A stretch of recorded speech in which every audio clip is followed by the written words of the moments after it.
안녕하십니까. 안성시의회 최승혁 의원입니다. 전세사기 피해 대책 촉구 결의안은 안성시의회 8분의 의원님이 공동 발의한 결의안으로 대표 발의자인 제가 본 결의안에 대해 제안 설명을 드리겠습니다. 최근 역전세 현상으로 깡통 전세 등 사기가 횡행하여 부동산 지식과 경험이 부족한 사회 초년생들과 신혼부부 등이 피해를 호소하고 있습니다.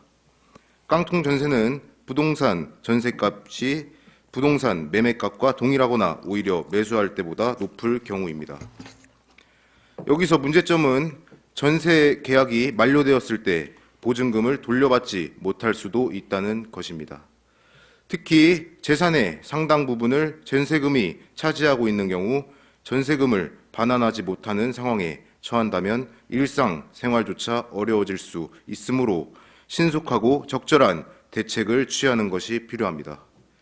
이에 시민들의 재산권 보호와 주거, 생활 안정을 위한 관련 제도 개선과 전세 사기에 노출되는 실질적인 안정장치 마련을 촉구하고자 결의안을 발의하였습니다. 그러면 결의문을 낭독해 드리겠습니다. 우리나라에서 일찍이 발달한 전세시장이 성장하면서 전세 사기는 사회적 문제로 점차 대두되고 있다. 제도의 허점을 이용한 범죄, 허위 사실을 이용한 범죄, 깡통 전세 등 최근 아파트 가격 하락과 추가 금리 인상 예고가 겹치면서 전세 사기로 인한 피해 사례가 급증하고 있다. 전세 보증 보험 제도가 처음 도입된 2013년부터 지난해까지 국토교통부 및 주택도시보증공사의 전세 보증금 반환 보증보험 사건 사고 건수는 1만 2,713건, 피해 금액은 2조 6,541억 원이다.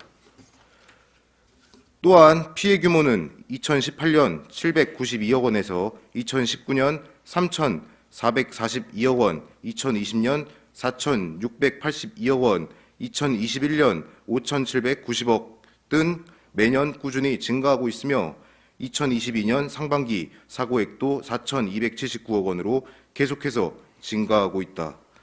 특히 전세 사기는 피해자 중 2030 세대가 많은 비율을 차지하고 있다.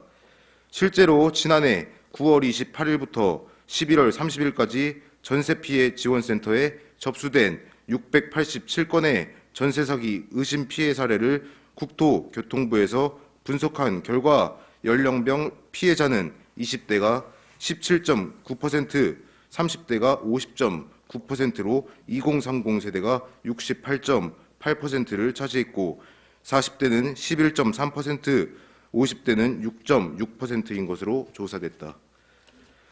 올해도 기준금리 인상에 따른 대출이자 부담과 집값 하락으로 초래된 이른바 깡통전세로 인한 피해가 계속되고 있으며 전세 사기는 더 치밀해지고 교묘한 수법으로 많은 피해자를 양산할 것으로 예측된다. 이에 정부에서는 지난 2월 전세 사기 예방 피해 지원 단속 및 처벌 강화로 범정부 전세 사기 대책을 발표했으며 국회에서는 주택 임대차 보호법 개정안과 전세 사기 피해 방지법 개정안 등을 발의하고 있다. 하지만 일부 시민사회단체에서는 실질적인 깡통전세 방지책을 촉구하고 있으며 우리나라 전세제도는 조직적인 사기 범죄에 의해 세입자가 아무리 조심한다고 해도 임대인의 정보를 조사하는 데 한계가 있기 때문에 공공에서 적극적으로 개입해야 한다는 의견도 있다. 따라서 안성시의회는 현실적으로 임차인에게 취약한 구조에 의해 발생할 수밖에 없는 전세제도의 구조적 문제점을 인지하여 취약성을 개선할 것을 다음과 같이 강력하게 촉구한다. 하나, 정부는 고금리 시대와 전세 거래가 등 수시로 변하는 시장 동향과 임대인의 정보 등 관련 정보에 대해 세입자가 신속하게 확인할 수 있는 정보 공개 방안을 확대 마련할 것을 강력히 촉구한다. 하나, 전세 사기 피해자 중 경제력이 취약하고 부동산 거래 경험이 부족한 2030 세대가 대부분을 차지하고 있는 현실에서 2030 세대의 전세 사기 피해에 대한 실질적인 안정장치 마련을 촉구한다. 하나, 안성시는 전세 사기 근절을 위해 관련 기관과 협력하고 전세 사기 피해자 지원 방안 모색에 적극적으로 임할 것을 촉구한다. 2023년 3월 24일 안성시의회 의원 일동. 이상으로 전세 사기 피해 대책 촉구 결의안에 대한 제안 설명을 마치겠습니다. 감사합니다. 네, 수고하셨습니다.